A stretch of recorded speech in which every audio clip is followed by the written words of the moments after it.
What's up, Bills Mafia? That's your leading the charge. I'm your host, Fernando Schmude, and I'm back with more Bills content and ready to roll. Just can't wait for this Bills Week 2 preseason game against the Pittsburgh Steelers tomorrow. And today I'm gonna talk about all the expectations for this game tomorrow, about this news, the news from this week, and everything that were talked and we could find about our Buffalo Bills. I welcome all Bills Mafia around. Who Jerry is around is already here in the comment sections, saying hi, and feel free, Bills Mafia, to interact via chat. Send your questions, send your comments. It's gonna be a blast, and it's gonna be a pleasure to interact and to answer all your messages and your questions. Feel free to send, to interact, to participate.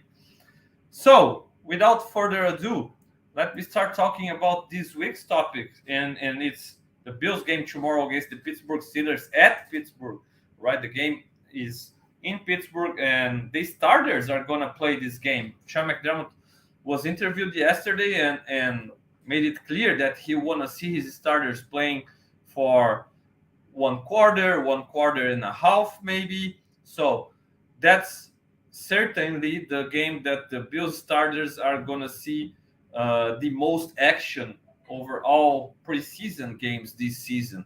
And it makes sense because, first of all, it's a tough opponent, and especially in areas where we want to see the competition and some guys stepping up on the trenches, especially offensive line. So the Bills' offensive line, the starters are going to be have a handful with these Pittsburgh Steelers defensive line, and it's good for the competition, for the preparation, and it's good to clear some air about which options are better in this Bills offensive line. And another reason why it makes sense to have the starters playing the second preseason game instead of the third one is that because it gives you 3 weeks before the next game, right? Almost 3 weeks before the not the next game, but the first real season, regular season game. So having the Bills starters playing right now really gets you in a good position, in the sense that if you need some time to recover one of those players, you get some time. You get 3 weeks to have those guys recovered and ready to play in week 1. So hopefully we can get a pretty free game, in the sense of not seeing injuries, not seeing players getting nicked up after this game against the Steelers, and we can have the competitions going at full speed, and we can see who are the guys who step up and really can take advantage of those opportunities. And I'm gonna highlight some areas where I'm gonna keep an eye on in tomorrow's game. But if you are participating here via YouTube Buffalo Rumblings channel, feel free to interact, to send your observations. What are you anxious to check about tomorrow, and where are you gonna pay more attention? What competitions really are more interesting or more important for you? Who are the players you are keeping an eye on? So I'm curious. Let me know if you have an opinion. Let me know via chat. If you are watching in another moment and not live, feel free to use the YouTube comment section. It's always a blast. It's always a pleasure to interact with Bills Mafia. And if you are listening via a podcast aggregator, via Apple Podcasts or Spotify, feel free to go to YouTube, to hit that like button, subscribe to YouTube channel, and also send your comments so we can interact and talk about our Bills. Before starting to make my observations, I'd like to send you a quick message from from Jay Spence, the king. Let the guy speak by himself, and then I comment just right after him. Bills Mafia is back. Are you ready? Bills Mafia is back. Are you ready for it? The third annual Buffalo Rumblings IPA beer release party is going down September 16th, 6 p.m. to 9 p.m. at the Resurgence Brewing Company located downtown at 55 Chicago Street. I'm going to tell you what, you do not want to miss this event. Come out and hang with Joe, Sarah, and the rest of the Buffalo Rumblings crew for the Megapod. You're going to want to bring your questions and be a part of the live stream. Get involved. It's going to be live. And this year, we're also going to have our friends from Fans of Buffalo joining the party and sponsoring the fun. They're going to be in the house to provide you with all the information you need to make your away game day experience the easiest and the most smooth that you've ever had in your life. I can promise you, they do their job very well. So make sure you make it out Saturday, September 16th, 6 p.m., Resurgence Brewing Company, 55 Chicago Street. Go Bills.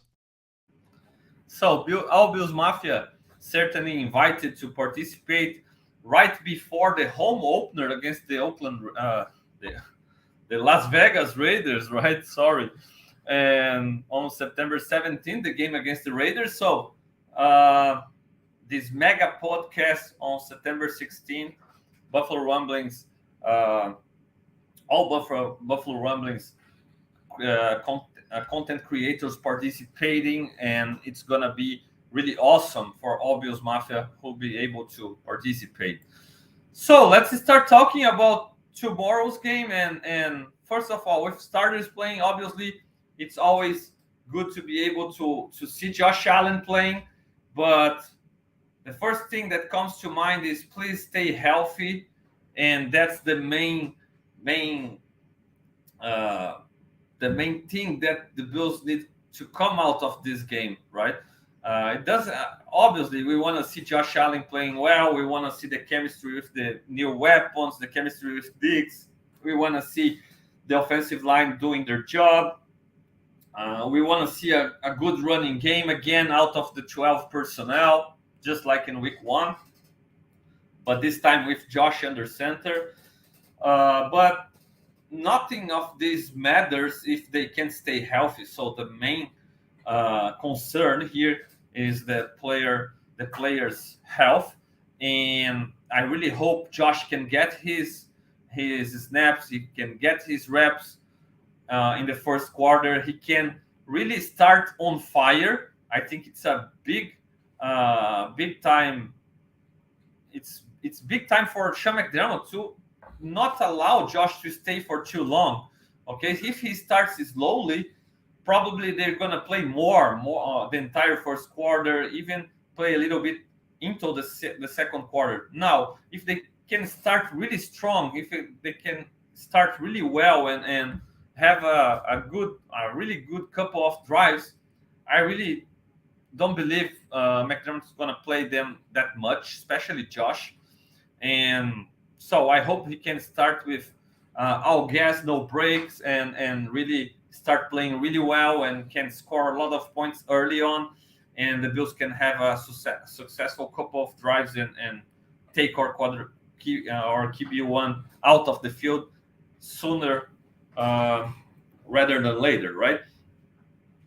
Other than that, so not thinking about health concerns. Hopefully, it's going to be all good. I want to see Josh playing really well, really early, and the same with Diggs. Balls to Diggs early and often. So get those reps done as soon as possible. Get our guys out of the field and play the backup quarterbacks. And that's an area where I really keep an eye on. A big battle unfolding during this preseason is how Kyle Allen has opened the door to Matt Barkley to step up his game and to become a real viable option at the backup quarterback spot. First of all, it's different when you brought in Mitch Trubisky, when you brought in Case Keenum, both with a lot of starters experience, a lot of snaps as starters. Keenum more of a veteran, Trubisky more of a rebuild project. Okay, the Bills always went this direction during other off seasons, trying to have viable options, proven options behind Josh. And so this year was the first one that they went in a kind of a different direction, because Kyle Allen doesn't have the potential that Trubisky's offered before, but he's also not a savvy veteran as Keenan. So I really believe Matt Barkley is closer to Keenan than Kyle Allen at this point of their careers. And obviously, the week one played a big role in how we are looking at both of those players. But it's not that Kyle Allen was that bad during week one. He had his moments.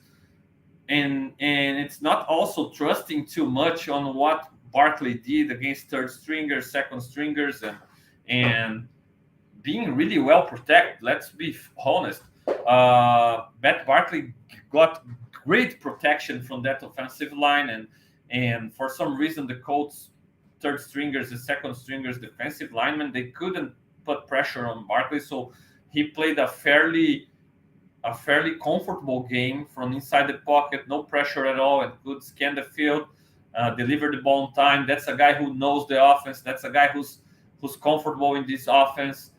He's had a nice relationship with Dorsey already. Even Josh Allen called some plays for him during that stretch, and he could deliver. So Barkley had a really nice game, and we can't expect Barkley to have this kind of games every time he sees the field. But it's not about it. I just trust Barkley more to be that savvy veteran that comes in and executes the offense at a serviceable level. Let's be honest, we're doomed if Josh is out for a longer period.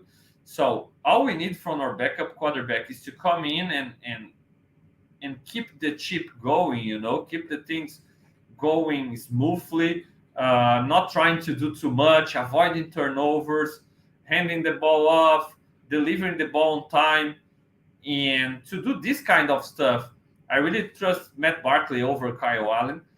Yeah, Kyle Allen has maybe the better arm right now. He's more mobile, and I'm not comfortable saying, I feel like it's a stretch to say that Kyle Allen can do at least a little bit of Josh can do. I think it's a stretch for Kyle Allen, but okay, he's a little bit more mobile. You can, in theory, you can do a little bit more with Kyle Allen in the sense that he can survive the pocket a little bit more, get out of the pocket. But I really don't trust him to be savvy, to be smart with the ball all the time, to have good decisions, and to be a good backup for the Bills, you gotta be smart with the ball. You gotta take care of the ball. You gotta not force things. And we saw Kyle Allen forcing things in week one of this preseason. The screen pass wasn't there. He pump faked again. He forced it, and he ended throwing a pick six. That's a mistake you can't commit in season when the bullets are flying and the things are for real. You can't commit a mistake like that. Oh, but Josh Allen sometimes does that. Yes, he does sometimes, but oh man, we can. I'm sure all of us, everybody listening to this pod today, I'm pretty sure we agree that Josh gets way more big plays out of those moments than turnover-worthy players or players that you scratch your head. So Josh has this playmaking ability to make it worth it to try those kind of passes. But Kyle Allen, not so much. And so I really don't see him as a savvy vet. I really don't see him with the potential that Trubisky offered. And that's why I believe Matt Barkley will end up being the best option for the Bills at this moment. Because just like Chad Henne used to be to the Chiefs, Chad Henne wasn't the best quarterback available for the Chiefs to be Patrick Mahomes' backup. But the Chiefs needed the guy to come in on important situations in the last couple of years doing playoffs, and he came in and did his job. He beat the Browns 2 years ago. just executing Andy Reid's offense. Obviously, Ken Dorsey isn't Andy Reid's level. Hopefully one day, my friend, but not right now. Anyway, I still like what I see from Dorsey, unlike most people. I really like what I see from Dorsey. I have big time expectations for his offense. And I'd like to see Barkley running that offense during this preseason because I believe he can drop back and deliver the ball on time and distribute the ball well and keep the offense flowing at least. We won't have a lot of big plays with him under the center, but he can keep things going smoothly. I don't believe Kyle Allen can do that. So that's why I'm keeping an eye on both of them after Josh gets out the field tomorrow to see how do they play in this week 2 and to see if Barkley can yet again for 2 consecutive weeks show everybody that he might be the best option for this offense going forward.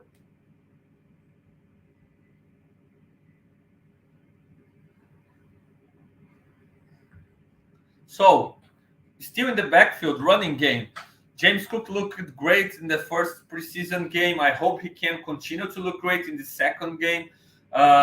He's going to have Josh under center, at least in the first quarter. It's going to open even more lanes for Cook because defense is going to be ready, or they got to be ready, or they got to prepare or pay attention to Josh Allen on every read option play, on every handoff if Josh is keeping it to himself and running and rolling out. So that's only going to make Cook's life even easier. And obviously, I don't expect Dorsey to open his playbook during preseason to show a lot of stuff so the Jets can have some even more film to week 1. But I really expect Dorsey to play more 12 personnel, to give Kincaid some targets tomorrow with Josh throwing the ball, especially since Kincaid didn't have opportunities last week. He just blocked, right? And I want to see these 12 personnel with Cook running behind them and some play action passes, Josh going for maybe some big plays early. And I'm curious to see it. I'm anxious to see it. I believe they really can do that, and they really can take advantage of this personnel running the ball and also with play action passes exploring Gabe Davis deep downfield and Diggs and Kincaid and even Dawson Knox on short and intermediate throws. So I want to see a little bit of it tomorrow. And also, I want to see the running game doing well, being consistent well, because we are used to see this running game struggling with how consistent they are, right? We saw it in the last few years. We saw a lot of Motor Singletary being hit already in the backfield and needing to avoid the first tackle there and then gaining some yardage. So I hope we can see more consistency. We can see more from what we saw in the week 1 of preseason with good run blocking and James Cook getting some room to work with, because when he gets on the perimeter, oh boy, it's really tough to contain Cook. So looking forward to see him tomorrow. And also, I'm not sure if Damian Harris will be able to play. He just got back to practice field. So I want to see a little bit of Damian Harris in this preseason and with his first action in a Bills uniform. So excited to see Harris playing for the Bills. And remember, Latavius Murray looked great last week. He really looked great. He looks healthy. He looks fit. He looks powerful. And so it's good to have good options in the Bills backfield. And Cook looked fast, looked ready to really grab this running back 1 spot and never look back. But I feel comfortable having Latavius Murray and especially Damian Harris. He got to be healthy. So having those guys as backup options and plan B, plan C, it's great. So I'm looking forward to that and not expecting much from Mims and the other undrafted guys, but we'll see if they can showcase something tomorrow. Then offensive line is really interesting because we still have competitions going on there. And Osiris Torrance did all he could to keep a starting spot going forward in week 1. with rookies and young players, consistency is a big time concern every time. So I hope Torres can continue playing well tomorrow. He can pick up from where he left in week one and continue playing well, because I really hope he can hold down that starting spot. And it's not like I already told this even last week when Nate was here from Circle of the Wagons on last Friday. I told, and we shared the same opinion about loving Ryan Bates, but nothing against Bates, in all about how Torrance can improve the physicality, the strength of this offensive line. So I really hope he really can continue to play well and hold down that starting spot at right guard.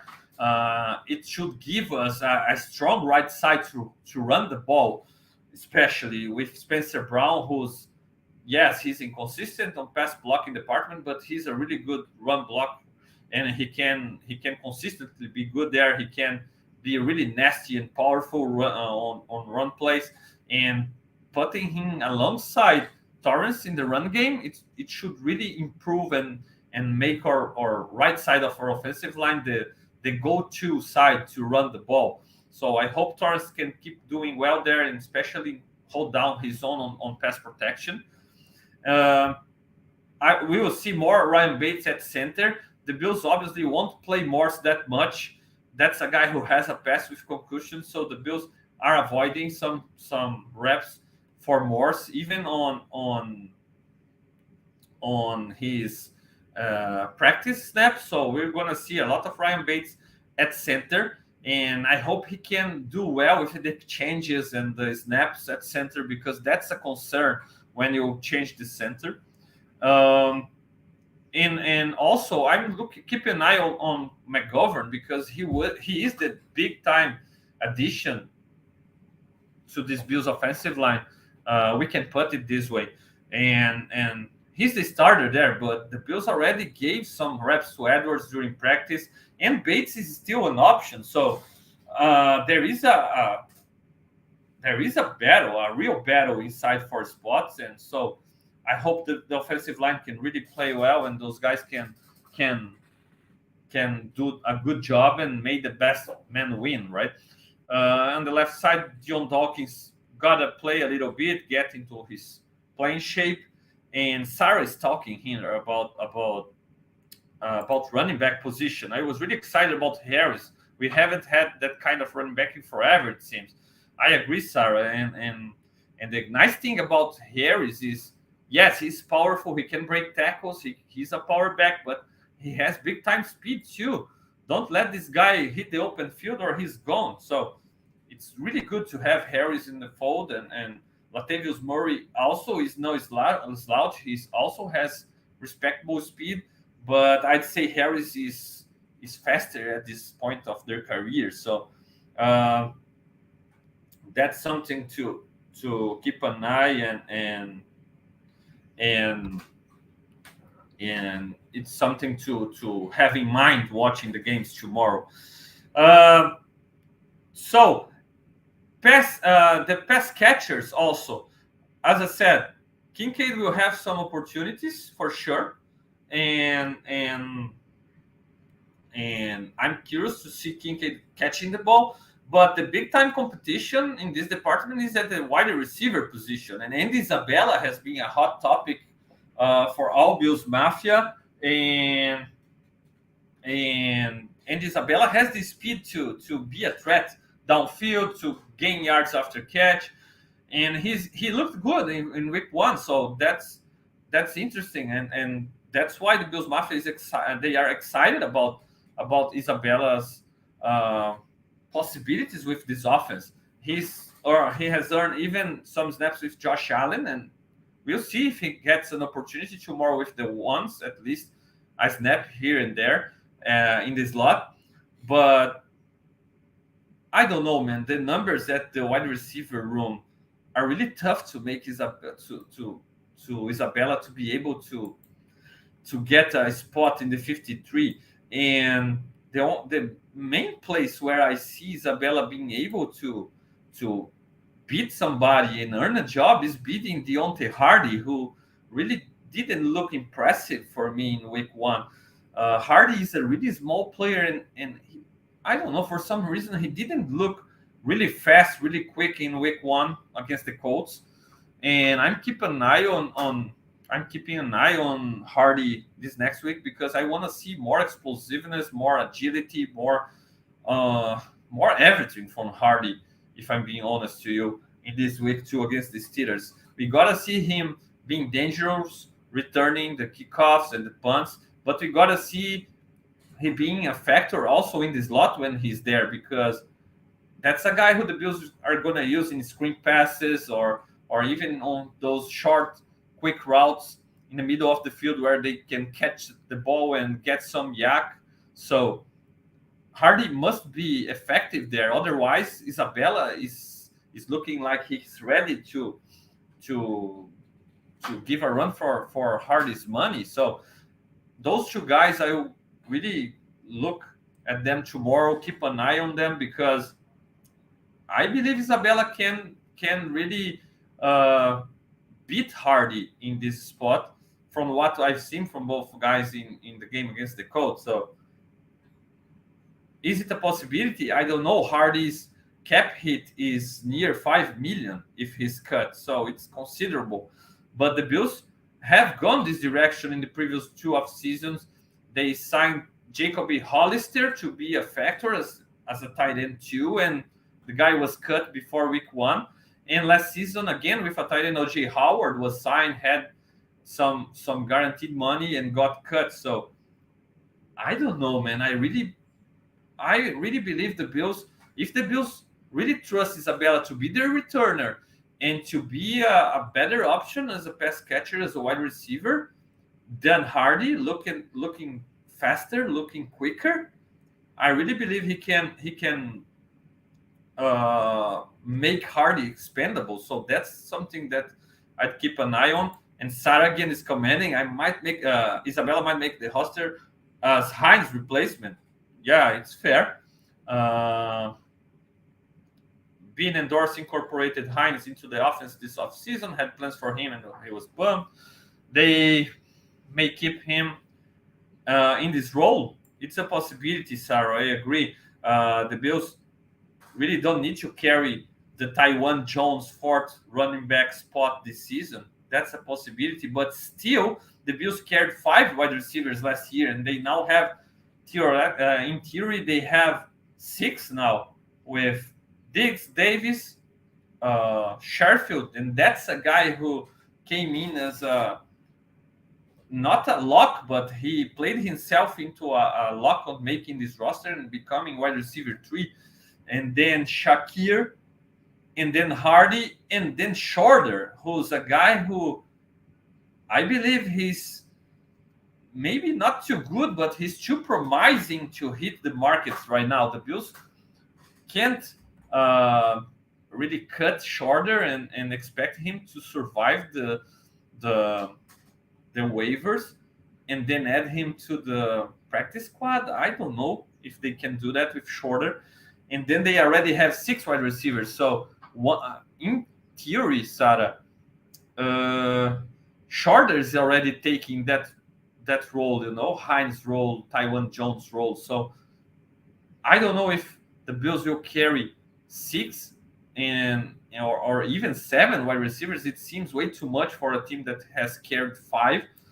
But we'll see. We'll see. The decisions will be made, and the Bills still have those important games tomorrow and in the next week in the following week against the Bears. So I don't know. Maybe it's a possibility, but yeah, Hardy has some guaranteed money. It's a 2-year deal. The Bills really wanted him really badly during offseason, went hard after him, but I don't know. He didn't really impress me in week 1. It's just one game, and we'll see. Hopefully he can play better tomorrow. And I'm curious to see Sherfield, man. Sherfield did a great job during these training camps, established himself as the 3rd wide receiver. And we know that Josh can connect with Gabe Davis. We know that Josh can connect with Diggs, obviously, and even Shakir showed some promise, and we can see him doing well with this offense. But Sheffield is the shiny new toy, so I want to see how he's incorporated in this offense, and I want to see a little bit of what we've been told about the training camp happening in real game situations tomorrow against the Steelers. See Sheffield doing well. It's gonna be nice, and the Bills need those options to make people pay for really trying to take Diggs, especially out of the game. So we need Gabe Davis healthy. We need Sheffield doing well. We need Kincaid and Knox. So it's going to be interesting to see this Bills offense tomorrow. The starters playing, but also the backups, so we can see this battle, especially at the quarterback 2 spot, but also some guys in the offensive line, some young guys. McDermott even talked about it, about some guys needing to step up. We saw this week that Brandon Shell retired, and when a guy retires, man, we gotta respect, because it's way more than just football. It's his life, and only the guy really knows where's his mind at right now. And so he decided to retire. Gotta be respected. But the Bills are in a kind of a tough situation. I want to talk a little bit.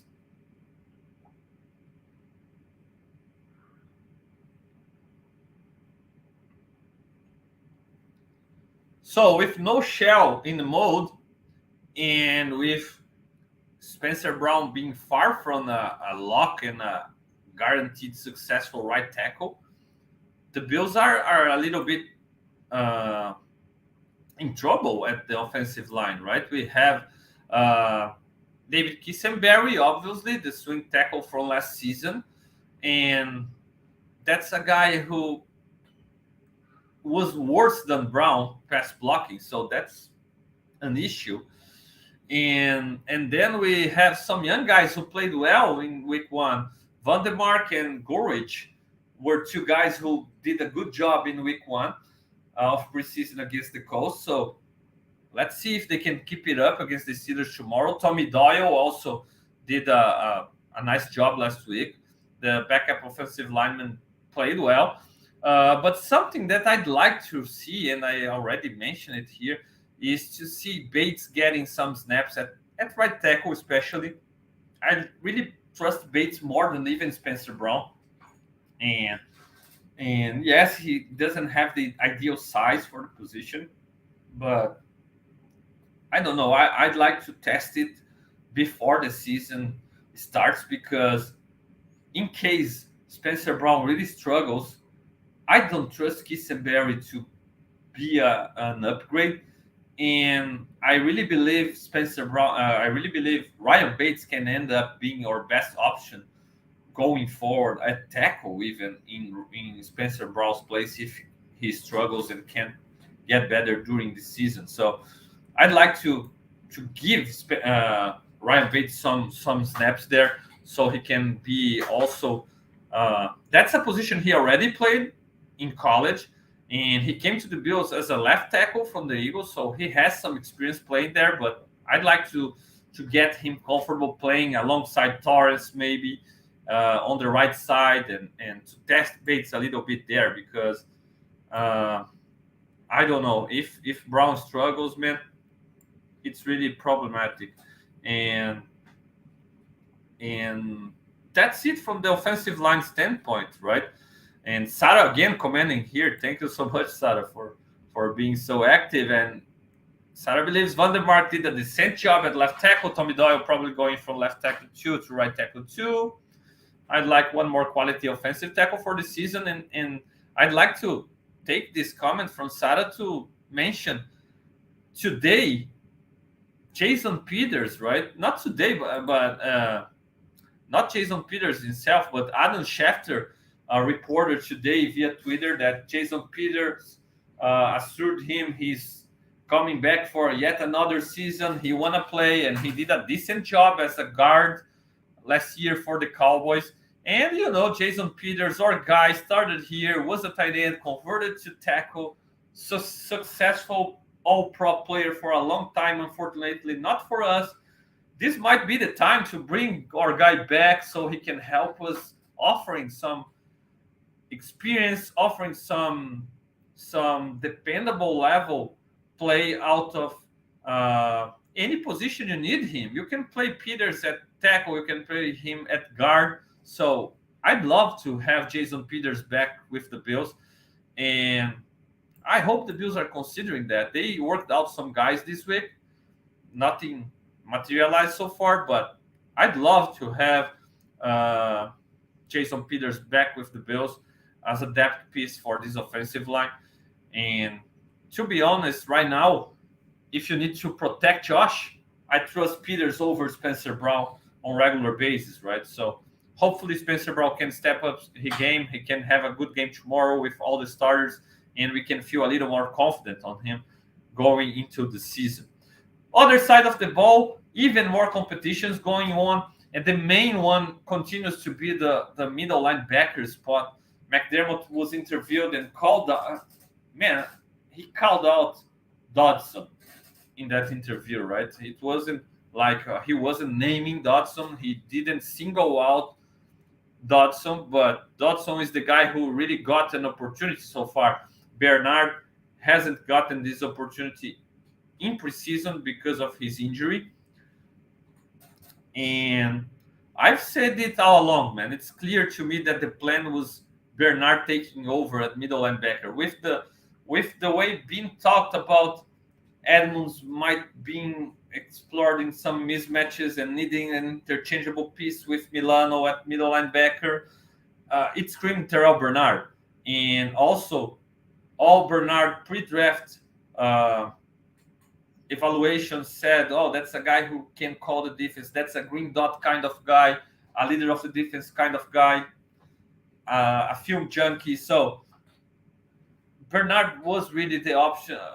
He was all along this option to become Edmonds' replacement, in my opinion.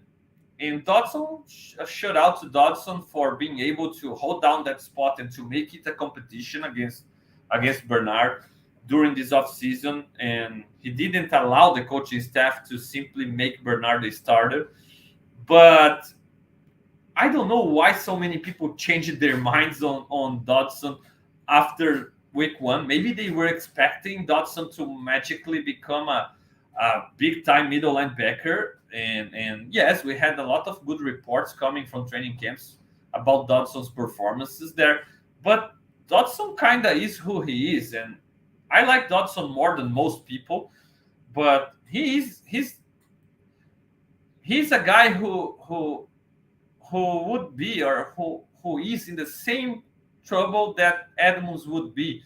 When being talked about Edmonds, it said that Edmonds could be in problem, and it would be even unfair to ask Edmonds to deal with some of the quickest and twitchy guys, smaller guys coming out of the backfield or the slot position.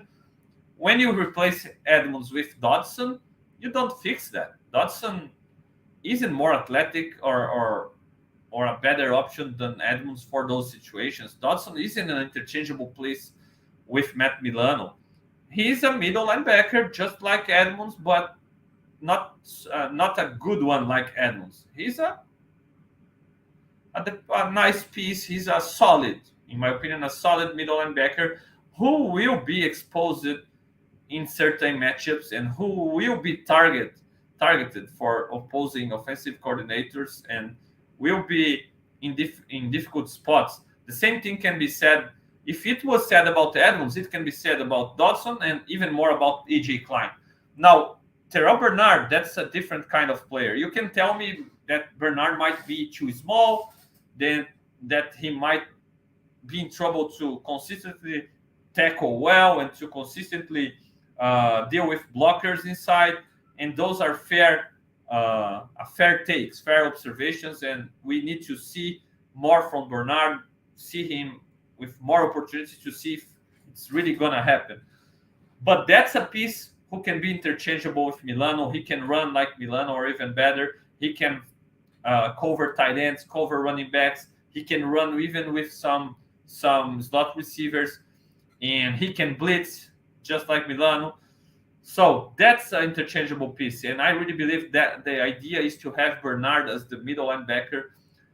I believe it's been all along. And now with McDermott calling out Dodson and saying they must do a better job, there is room for improvement at leading the defense, calling the plays, communicating.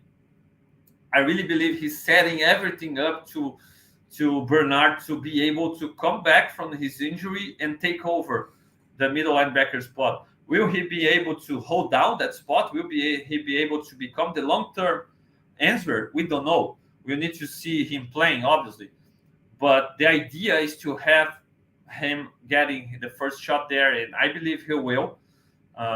We could even see in week 1 against the Colts, every time the defense left the field, McDermott was out there talking a lot to Dodson. I thought it was about just getting on the same page and really getting Dodson ready to be week 1 starter.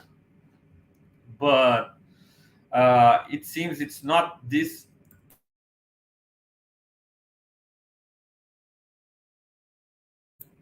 It seems it's not this case. It seems that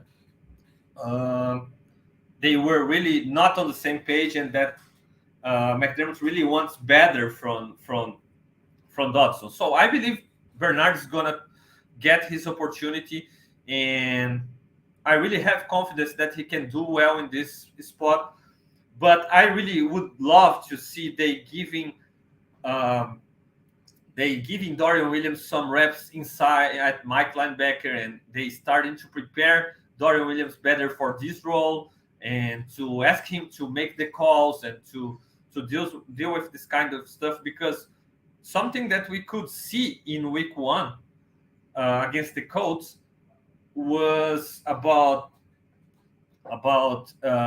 Dorian can play. Dorian can go out and tackle people, and like a hit-seeking missile, he can run after people and tackle people. That's an ability that's natural to Dorian Williams.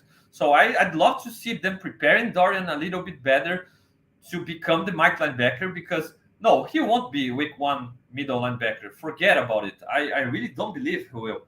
And the only reason the Bill could really play him at Mike linebacker week 1 as a starter would be to let him grow playing and let him deal with the difficulties early on playing. But the Bills never, McDermott and his staff, they never done that. They didn't do that to Elam. They didn't do that to nobody, right?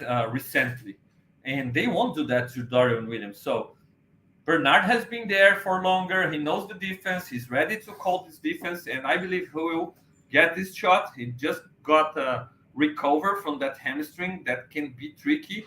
Muscular problems can be really tricky, but you got to prepare Dorian ASAP, because that's a guy who might have the best tools to play this position with his long arms. He's a sure tackler, and he's young. He has all the potential in the world. So Dorian might be the best long-term fit there, but he got to be prepared to that position. He got to start doing what's asked for this position, that leading this defense, calling the shots, calling the plays, being the leader of the defense. So I believe they got to prepare Dorian for this position and really early, so he can be ready. And just in case Bernard doesn't work out, doesn't pan out during the season, you have Dorian ready by week 8, by week 9, after the bye week, to step in and get his shot. So that's the way I would deal with this linebacker position, and I hope McDermott can really prepare Dorian this way. I see a lot of people wanting linebackers from outside, and it's not going to happen. The Bills had all the opportunities to add a linebacker and to make this guy the captain of this defense during the offseason, free agency.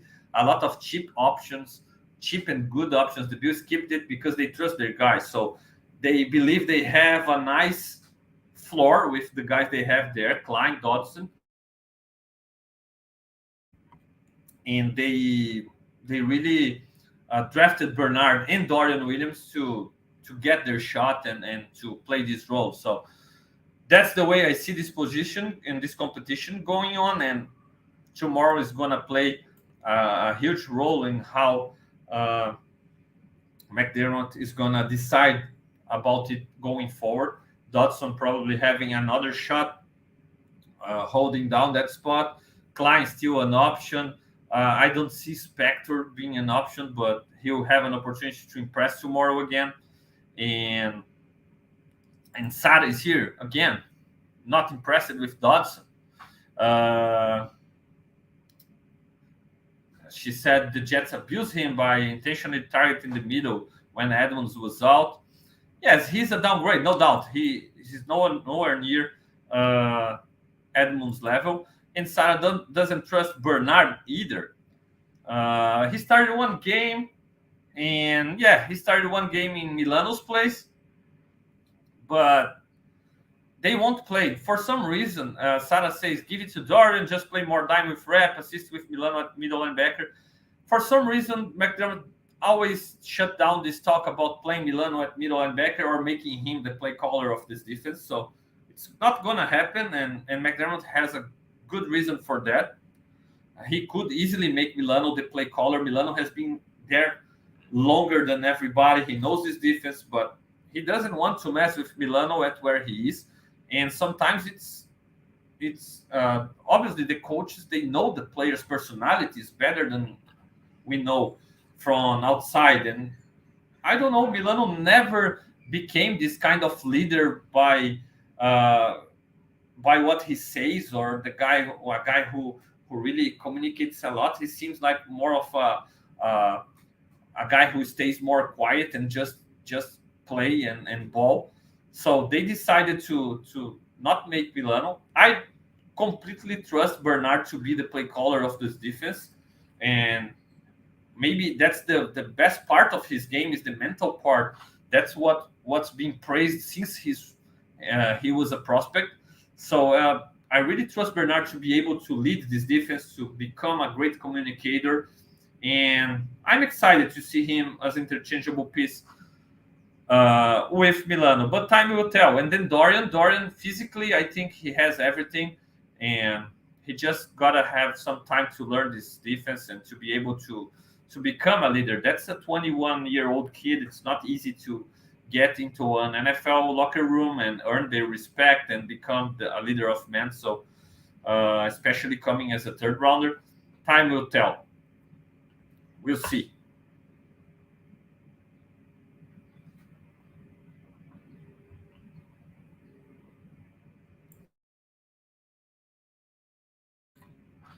So, and then the cornerback position, another big time battle at the cornerback spot, cornerback 2. And I really believe Elon is the best option, athletically speaking. I've told him this all off season and during this preseason, but I'm really concerned about his playing against the Colts.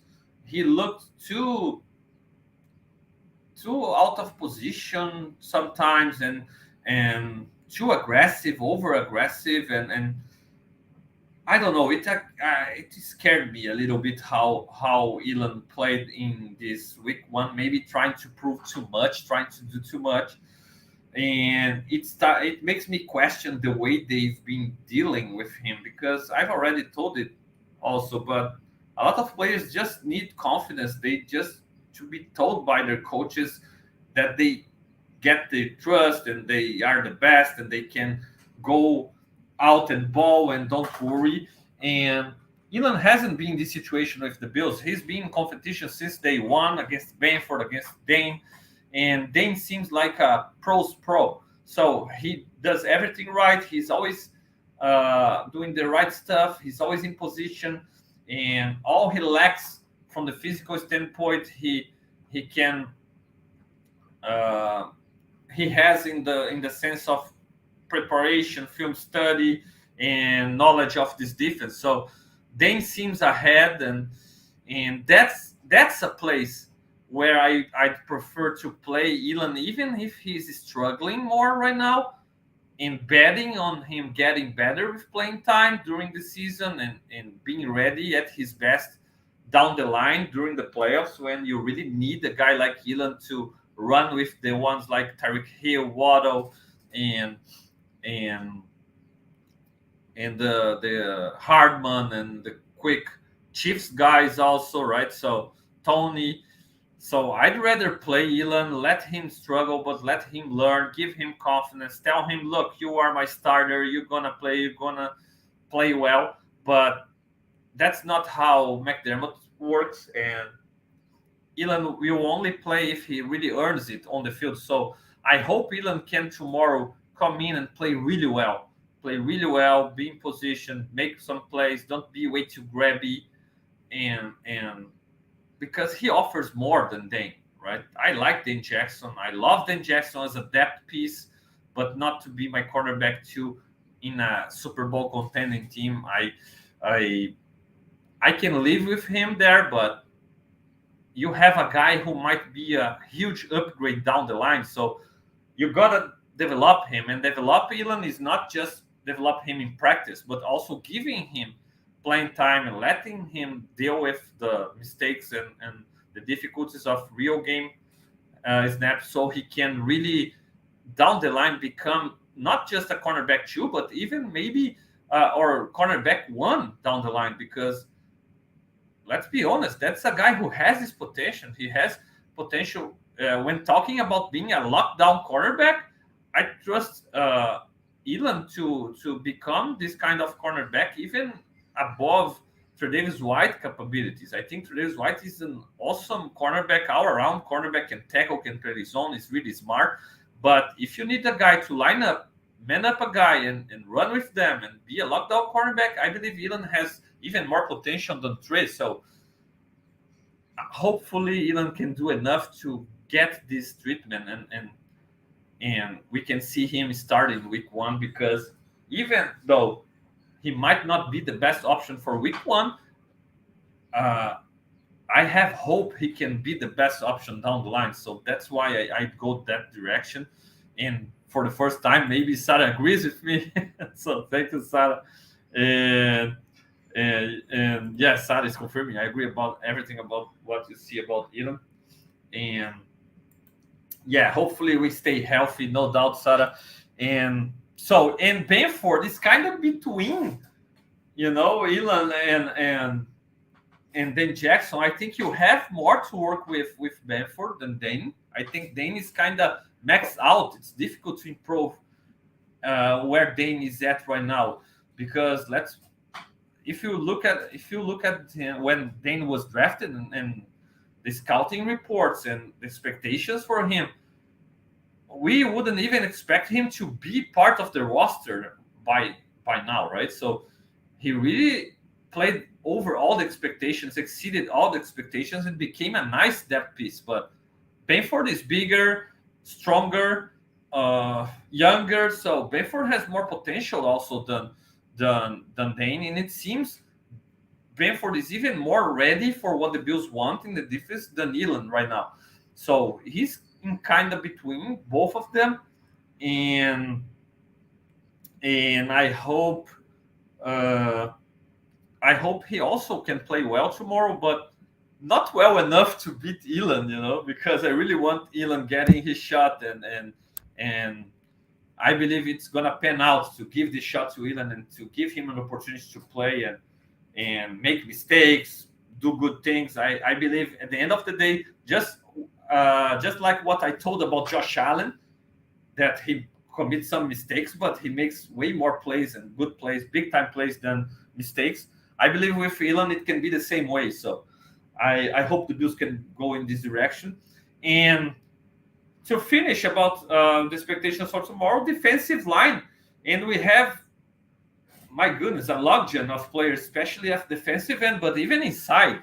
Defensive tackle position looks stacked right now, because Jordan Phillips is coming back, and I can tell you that I'm comfortable moving on from Jordan Phillips, because I really remind healthy Jordan Phillips being totally dominant and showing flashes of dominance in obviously a few snaps. So yes, he never could be consistent there, but you don't need it. You need him in a rotation, being dominant when he's on the field, and I really hope he can do that.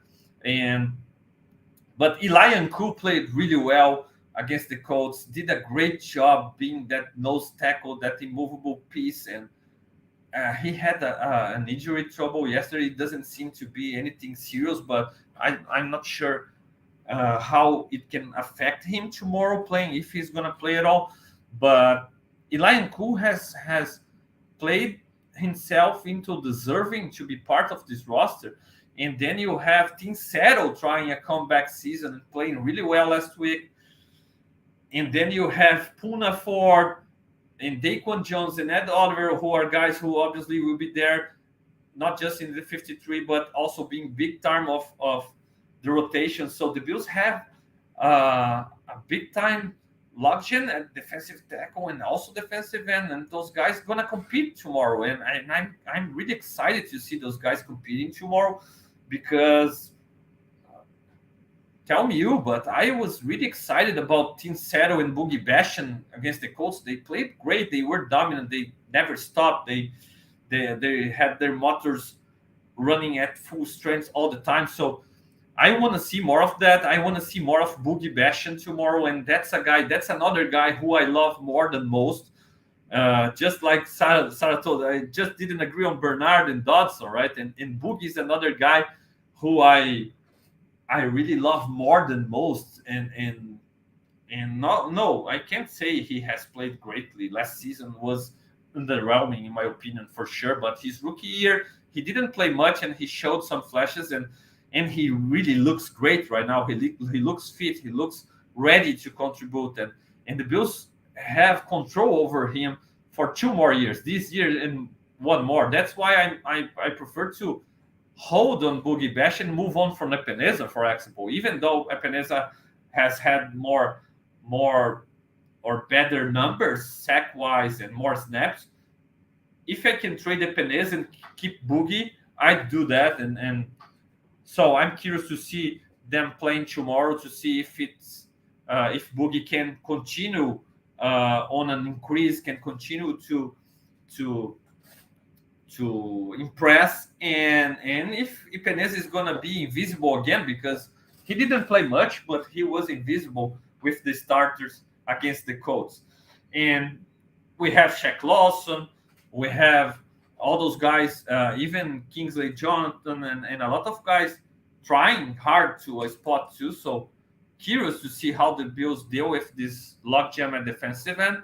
And yes, trades are possibilities, but the Bills won't get much from those trades. We can't expect the Bills to trade Epenesa or Boogie for second rounders like they were. No, it's totally unrealistic.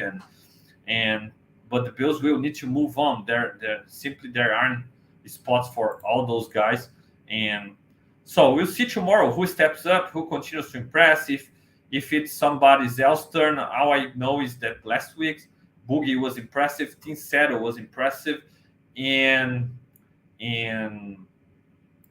Eli Koo was also impressive. So those are my observations for tomorrow's game. Let me know if you have something different. Do what Sarah did here in the chat today, and was very active, and I appreciate you, Sarah, and talk in the YouTube comment section, and let me know your opinions. What are you looking at tomorrow against the Steelers? Those were my observations, my expectations for tomorrow's game, and I will be back on Sunday night with another Leading the Charge post-game reactions, right? The full version live in Portuguese for Latin America Bills Mafia, Brazilian Bills Mafia, all Portuguese-speaking countries, and live at 7 p.m. East, right? And right after the Portuguese version of Leading the Charge, I record a 30-minute short version of it talking about the game and which of those expectations I shared with you today were fulfilled and which ones didn't happen. Thank you so much for taking your time listening to me. Hit that like button, subscribe to Buffalo Rumblings channel, subscribe to my own Fernando Schmude's channel, and I really appreciate you taking your time. I appreciate Sarah taking her time to be a big time participant via chat today, and and she's surprised by Seattle also, right? He stepped it up. I agree, Sarah.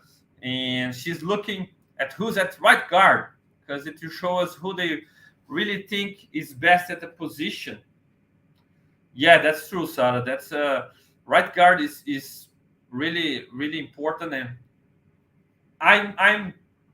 I'm curious to see who's gonna do well there. But I'm rooting for Torrance, even liking Bates a lot. I'm rooting to Torrance. I'm like, please, Torrance, keep going, keep showing you can be consistent, hold down that spot so you can keep this job because, again, potential. I'm looking forward. I'm looking at the end of the season, my playoffs time. If you can have Kyrie Elam playing at his best, it's going to be better than Jackson play at his best. If you can have Osiris Torrance playing at his best, it's going to be better than not just Ryan Bates, but even McGovern, Edwards, everybody else we have inside playing at their best. So hopefully that can be Torrance.